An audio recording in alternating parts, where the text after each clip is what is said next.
মনে স্টুডেন্টস, কদিন ধরে ভয়ঙ্কর ঠান্ডা সব জায়গাতেই আমি জানি আমাদের ওয়েস্ট বেঙ্গলের।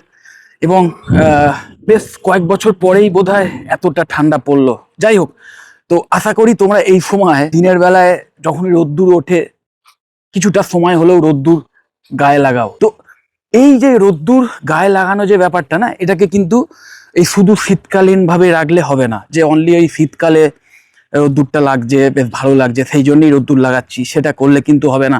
তোমরা যারা স্টুডেন্ট মাথায় রাখবে যে ডাইরেক্ট সানলাইটের ইনরমাস উপকারিতা আছে ওভারঅল হেলথের ওপর, প্লাস ব্রেন ফাংশনের ওপর। ব্রেনের যে ক্যাপাসিটি সেটাকেও কিন্তু বাড়িয়ে দেয়, ব্রেনের যে মেমোরি পাওয়ার। এবং মাথায় রাখবে এই সূর্যের আলোর ওপর না ঘুমের কোয়ালিটিও নির্ভর করে। ঘুম তোমার কতটা ভালো হবে রাতের, এবং রাতের ঘুমের কোয়ালিটির ওপর আবার তোমার ওভারঅল শারীরিক স্বাস্থ্যটাও নির্ভর করে।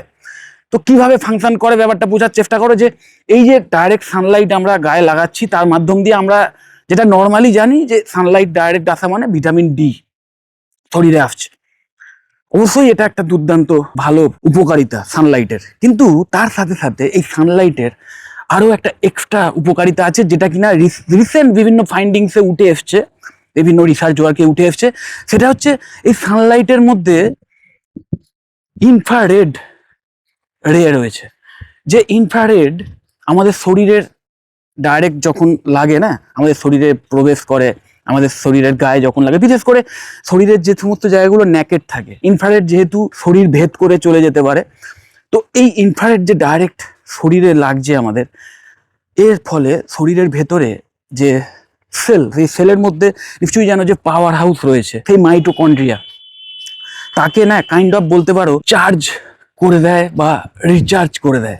ওকে, এবং যেটা কিনা তোমার শরীরের মধ্যে অনেক গুড হরমোন তার অ্যাক্টিভিটি বাড়িয়ে তোলে, এবং শরীরের মধ্যে যে রিপেয়ারমেন্টের যে কাজগুলো চলে সেইগুলোকেও ত্বরান্বিত করে, ভীষণ ভীষণ এফেক্টিভ করে দেয়। ইভেন রিসেন্ট একটা রিসার্চ ওয়ার্কে আমি দেখছিলাম, সেখানে এটাও বলা হচ্ছে যে ইভেন এই ইনফ্রারেড থেরাপি সেটা ক্যান্সার পেশেন্টের উপরও ইউজ করে ভালো ফল দিয়েছে।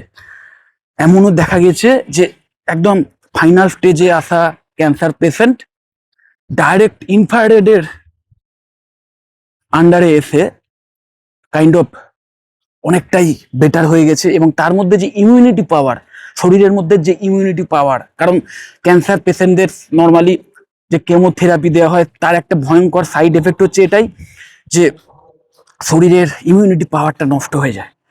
তো সেই ইমিউনিটি পাওয়ারটাও বাড়িয়ে দেয়। ওকে, মানে শরীরের মধ্যে আমাদের যে হোয়াইট ব্লাড সেল রয়েছে তার কাউন্ট কিন্তু ক্যান্সার পেশেন্টদের অনেক ক্ষেত্রেই কমতে থাকে, বিশেষ করে কেমোথেরাপি নেওয়ার পর।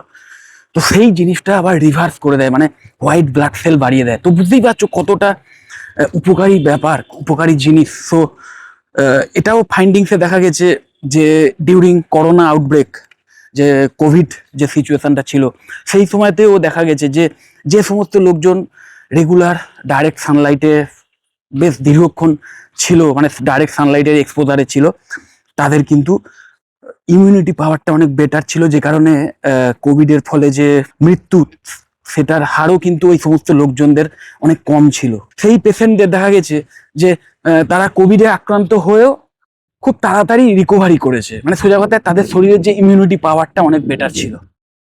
ওকে, তো ওই জন্যই আমি তোমাদের বলছি এই ডাইরেক্ট সানলাইটটা প্রতিদিন minimum 15 to 20 minutes direct Sunlight minimum এটা, এর চেয়ে একটু বেশি হলে আরো বেটার। মানে এইটাকে না একটা হ্যাবিট করে তোলো যে ইভেন চরম গ্রীষ্মকালেও, আমি বলছি না দুপুর দুটোর সময় এসে তুমি মাঝখানে দাঁড়িয়ে থাকো, তোমাকে একটা মিডিয়াম জায়গা ভাবতে হবে। বিশেষ করে আমি দেখেছি সকাল 6টা সাড়ে 6টা থেকে শুরু করে আর অ্যাটলিস্ট 9টা সাড়ে 9টা 10টা অব্দিও যদি তুমি ডাইরেক্ট, মানে এই টাইমের মধ্যেও যদি তুমি ডাইরেক্ট সানলাইট লাগাতে পারো, এবং মিনিমাম 15 to 20 মিনিটস, আমার মনে হয় করাটা খুব বিশাল কিছু টাফ নয়। এবং এইটা যদি করো তাহলে কিন্তু ওই যেমন শরীরের ইমিউনিটি পাওয়ারটাও ভালো থাকবে, তেমন শরীরের মধ্যে আরো অনেক গুড হরমোন তাদের অ্যাক্টিভিটিস বেড়ে যাবে, শরীরের যে রিপেয়ারমেন্টের কাজ কন্টিনিউস চলে সেটা ভালো থাকে। এবং তোমরা স্টুডেন্ট, শুধু স্টুডেন্ট নয়, প্রতিটা মানুষেরই ব্রেন অ্যাক্টিভ হওয়া উচিত। তো ওই ব্রেনের যে সেল, সেখানেও ব্রেন সেলের মধ্যেও তো মাইটোকন্ড্রিয়া রয়েছে, তো সেও কিন্তু সুপার অ্যাক্টিভ হয়ে ওঠে, সুপার চার্জড হয়ে ওঠে, যেটা কিনা তোমাদের কোনো জিনিস মুখস্থ রাখার ক্ষেত্রে, মেমোরাইজ করতে, কোনো জিনিস বুঝতে, ফোকাস করতে অনেক এক্সট্রা হেল্প করে। এরপরে আসছি ওই ঘুমের ব্যাপারটা। দেখো, একটা সময় রাত হলেই লাইট মানে বাল্ব জ্বলতো, বাল্ব, ফিলামেন্টের বাল্ব ছিল, তোমরা হয়তো দেখেছো। হিট জেনারেট হচ্ছে এবং ফিলামেন্ট মারাত্মক উত্তপ্ত হয়ে উঠছে এবং তার ফলেই কিন্তু আলো আসছে।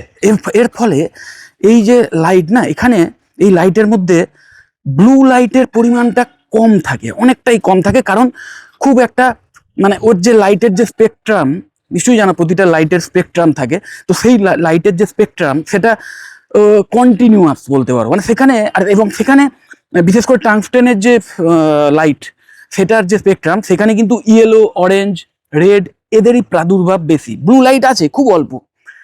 তো তার ফলে হয় কি, রাত্রিবেলা এই টাইপের লাইট বাল্ব থাকলে হয় কি, ব্লু লাইটটা কম আসে, এবং ব্লু লাইট আমাদের চোখে যখনই আসে না, সেটা ডাইরেক্ট রেটিনা ভেদ করে চলে যায়, কারণ ব্লু লাইট হচ্ছে এর ওয়েভলেন্থ শর্ট হয়, কিন্তু এর যে হিট বা এনার্জি সেটা অনেকটাই বেশি হয়।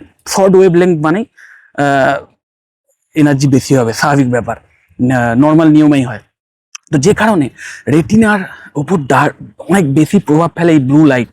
তো ব্লু লাইট যেখানে বেশি থাকবে, সেখানে তোমার চোখ সেটার প্রতি বেশি আকৃষ্ট হবে, এবং চোখ ব্রেনকে এটাও বোঝাবে যে এখন দিন দিন আছে, কারণ দিনের বেলা যখন সূর্য ওঠে তখনও কিন্তু সেখানেও ব্লু লাইট আছে এবং যথেষ্ট পরিমাণে থাকে বলেই ব্রেন বুঝে যায় যে ঘুম ভাঙার সময় হয়ে গেছে, এবার উঠতে হবে, এবং তার ফলে আমাদের ব্রেনে মেলাটোনিন বলে একটি হরমোন থাকে, সেইটি কমে যায় এবং আমাদের ঘুম ভেঙে যায়। আর রাত্রে ঠিক উল্টোটা হয়, রাত্রে এই ব্লু লাইটের পরিমাণ কমে যায়। আগে এটা বেশি হতো, কারণ সূর্য ডুবে গেলেই লাইট বাল্ব জ্বলে উঠতো, ওই ফিলামেন্টের বাল্ব, এবং সেখানে ব্লু লাইটের পরিমাণ অনেক পরিমাণেই কম থাকতো। তো যে কারণে ঘুমোতে অসুবিধে হতো না, ঘুম তাড়াতাড়ি চলে আসতো, কারণ মেলাটোনিন হরমোন সহজেই বেরোতে পারতো, এবং তার ফলে ঘুমের তেমন ব্যাঘাত ঘটতো না, নির্দিষ্ট টাইমে ঘুম পেয়ে যেত। কিন্তু এখন হয়েছে কি, এখন এই যে এলইডি বাল্ব চলে এসছে, বিশেষ করে হোয়াইট যে এলইডি বাল্ব, ঘরে ঘরে এখন সাদা রঙের এলইডি বাল্ব চলে এসছে।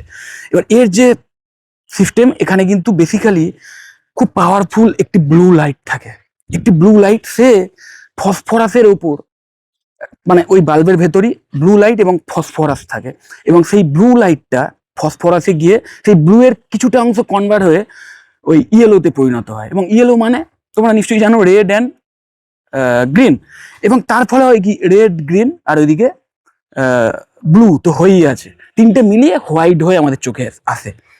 কিন্তু বেসিক্যালি এটা কিন্তু ব্লু লাইট, বেসিক্যালি এখানে ব্লু লাইটের প্রাধান্য বেশি। তার ফলে হচ্ছে কি, অনেক রাত অব্দিও এই আলো আমাদের চোখে ঢুকছে, এবং সেটা ব্লু লাইট, এবং ব্লু লাইট আসা মানেই যে মেলাটোনিন যে হরমোন, যে হরমোন আমাদের ঘুমোতে বলে যে হ্যাঁ এবার রাত হয়ে গেছে ঘুমো, সেই হরমোন কিন্তু বেরোতে পারে না, বা বেরোনোর ক্ষেত্রে বাধা সৃষ্টি হয়, এবং ভীষণ ভীষণ স্লিপ ডিসরাপ্ট হয়, ঘুমোতে অসুবিধা হয়। এবং মাথায় রাখবে, তুমি তোমার হেলদি হ্যাবিটের মধ্যে যে অভ্যাসগুলোকে সু অভ্যাস বলা হয়, হেলদি হ্যাবিটের মধ্যে সেই সমস্ত সু অভ্যাস বজায় রাখার পরেও যদি তুমি ঘুমের দিক থেকে ডিপ্রাইভড হও, তোমার স্লিপ যদি ঠিকঠাক না হয়, তাহলে কিন্তু মুশকিল। কারণ শরীরের এই যে রিপেয়ারমেন্টগুলো বা শরীরের যে মেনটেনেন্স ওয়ার্ক, শরীর যে রিকভারি মোডে যায়, এবং শরীরের মধ্যে বিভিন্ন মেকানিজমের মাধ্যমে শরীরের মধ্যে যে নষ্ট হয়ে যাওয়া সেল, সেগুলো আবার ঠিক হয়, বা শরীরের মধ্যে ইমিউনিটি পাওয়ার সক্রিয়ভাবে কাজ করে অরোগভোগ হলেও, সেই সমস্ত কিছুই কিন্তু ঘুমের মধ্যেই হয়, মাথায় রাখবে, স্লিপের মধ্যে হয়, এবং ডিপ স্লিপের মধ্যে হয়। তো সেই ডিপ স্লিপ যদি ব্যাহত হয়, তাহলে ভীষণ ভীষণ প্রবলেম, কারণ ওই একদিনে হয়তো বুঝবে না, দুদিনে বুঝবে না, কিন্তু গ্র্যাজুয়ালি এটাই কিন্তু অনেক ক্রনিক ডিজিজকে আহ্বান করতে পারে, না আনবেই। এবং শুধু তাই নয়, তার সাথে সাথে ঘুম যদি তোমার ডিস্টার্বড হয়, তাহলে তোমার ব্রেনের যে পাওয়ার, সোজা কথায় ওই মেমোরি পাওয়ার, কোনো কিছু মনে রাখার পাওয়ার, কোনো কিছু অ্যানালাইজ করার পাওয়ার, কোনো কিছুর উপর ফোকাস রাখার পাওয়ার, যেটা কিনা একজন স্টুডেন্টকে করতে হয়, যে পাওয়ারটা স্টুডেন্টদের থাকতেই হবে, সেই পাওয়ারগুলো কিন্তু চলে যাবে। আর আরও একটা এক্সট্রা প্রবলেম হচ্ছে, আজকের যুগে রাতের দিকে আমরা অনেকেই মোবাইল দেখি, মোবাইল দেখতে দেখতে ঘুমোই, এরকম একটা ব্যাপার থাকে। প্লাস টিভিতেও টিভিও যেটা দেখি সেটাও ম্যাক্সিমাম বাড়িতে এখন এলইডি হয়ে গেছে। তো সেখানেও কিন্তু এই ব্লু লাইটের একটা ভীষণ প্রাদুর্ভাব আছে, কিন্তু তাও সেখানে আমরা বিভিন্ন টেকনোলজি ইউজ করে, মোবাইলে বলো ইভেন টিভিতেও এখন এসে গেছে, ব্লু লাইট ফিল্টারিং এর ব্যবস্থা থাকে। ওকে, কিন্তু তাও আমি সাজেস্ট করব যে যতটা সম্ভব এই স্ক্রিন টাইম কমিয়ে দেওয়াটাই ভালো, যদি তুমি একটা নিশ্চিন্ত ঘুম চাও। কারণ এই ব্লু লাইট কিন্তু খুব মুশকিলের ব্যাপার। ওকে, এবং ওই বাড়ি বাড়িতে যে এলইডি বাল্ব, বেসিক্যালি এই সাদা বাল্ব এই কারণে ইউজ করা হয়, কারণ এতে ইলেকট্রিসিটি বিলটা অনেক কম আসে, কারেন্ট খরচা কম হয়, প্লাস এর যে লাইটের যে উজ্জ্বলতা সেটাও অনেক বেশি হয়। এই সমস্ত কারণে উপকারিতা তো আছেই, কিন্তু ওই মানে ঘুমের খুব ব্যাঘাত ঘটে। এই ব্যাপারটাকে হয়তো তুমি রিপ্লেস করতে পারবে না, কিন্তু অ্যাটলিস্ট ওই দিনের বেলা এটাও দেখা গেছে যে দিনের বেলা যারা যারা রোদটা গায়ে লাগায়, যারা দিনের রোদটা বেশি শরীরে লাগায়, তাদের শরীরে কিন্তু মেলাটোনিনটাও বেশি তৈরি হয়, বা মেলাটোনিন হরমোনের প্রভাবটা বেশি থাকে, এবং মেলাটোনিনই কিন্তু ঘুম আনে। প্রকৃত ঘুম আনার জন্য মেলাটোনিন হরমোনই দায়ী। আগেকার যুগের হলুদ বাল্ব সেটা যদি পাওয়া যায়, আমি জানি না পাওয়া যায় কিনা এখনো, তো সেই যদি পাওয়া যায় এবং সেটা যদি ইউজ করতে পারো তাহলে তো খুব ভালো, কিন্তু সেক্ষেত্রে ইলেকট্রিসিটি বিল বেড়ে যেতে পারে, এই সমস্ত প্রবলেম হতে পারে। যাই হোক, কিন্তু যেটা সম্ভব, যেটা তোমার হাতে আছে, যেটা তুমি করতে পারো, যেটা তোমার কোনো ক্ষতি তো নেই, উল্টে অনেক দিক থেকে লাভ হবে, সেটা হচ্ছে ডাইরেক্ট সানলাইট রেগুলার প্রতিদিন অ্যাটলিস্ট 20 মিনিট করে গায়ে লাগানো। এর ফলেই শুধু এইটুকু যদি হ্যাবিট তুমি চেঞ্জ করো, তাহলেও কিন্তু তুমি তোমার ওভারঅল হেলথের ওপর, প্লাস তোমার যে পড়াশোনার কোয়ালিটির ওপর একটা ইমপ্রুভমেন্ট দেখতে পাবে। এবং এছাড়াও আরো বিভিন্ন হেলদি হ্যাবিটস আছে, যে হ্যাবিটসগুলো যদি তুমি অ্যাডাপ্ট করতে পারো, তার মধ্যে অবশ্যই লো কার্ব ফুড আছে। খুব বেশি মানে লো কার্ব মানে আমি কিন্তু সিম্পল কার্বের কথা বলছি। সিম্পল কার্ব কিন্তু সত্যি শরীরের জন্য খুব খারাপ, বিশেষ করে চিনি, ময়দা, এই টাইপের জিনিসগুলো, বা মাল্টাডেক্সেন, এই জিনিসগুলো কিন্তু ভয়ঙ্কর ক্ষতিকর। এটাকে বাদ দিয়ে যতটা সম্ভব green vegetables, cruciferous vegetables, plus healthy protein, healthy fat, এইগুলোকে ফুডের মধ্যে রাখতে পারলে তো অবশ্যই ভালো। তার সাথে সাথে অ্যাটলিস্ট সপ্তাহে 3 থেকে 4 দিন ইন্টারমিডিয়েন্ট ফাস্টিং, এই নিয়ে ডিটেলে ভিডিও অনেকবার করেছি, তোমরা দেখে নিতে পারো আমার পুরোনো ভিডিওগুলো। তো ইন্টারমিডিয়েন্ট ফাস্টিংটাও ভীষণ ভালো, ইভেন স্টুডেন্টদের জন্য ইনর্মাস হেলথ বেনিফিট তো আছেই, তার সাথে সাথে তোমার পড়াশোনার যে কোয়ালিটি সেটাকে মারাত্মক বাড়িয়ে দিতে পারে। যাই হোক, যদি এই পার্টিকুলার বিষয়গুলো নিয়ে, তোমাদের হেলদি হ্যাবিটসগুলো নিয়ে, বা কি কি করলে তোমাদের ব্রেন ফাংশন আরও ইমপ্রুভ হতে পারে, কি করলে শরীরের ওভারঅল হেলথ আরও ইমপ্রুভ হতে পারে, এই সমস্ত বিষয় নিয়েও যদি কোনো কোশ্চেন থাকে, এবং অবশ্যই কেরিয়ার রিলেটেড বিষয়, কোনো কোর্স রিলেটেড বিষয়, কোনো কলেজ রিলেটেড বিষয়, যদি কোনো কোশ্চেন থাকে, কোনো কোয়ারি থাকে, অবশ্যই আমাকে কল বা হোয়াটসঅ্যাপ করতে পারো, আমি তোমাদের কমপ্লিট ইনফরমেশন দিয়ে দেওয়ার চেষ্টা করবো। যদি মনে হয় ভিডিওটা হেল্পফুল, অবশ্যই লাইক করো, চ্যানেল যদি সাবস্ক্রাইব না করে থাকে এক্ষুনি সাবস্ক্রাইব করো, আর ভিডিও যতটা শেয়ার করে দিও। টাটা।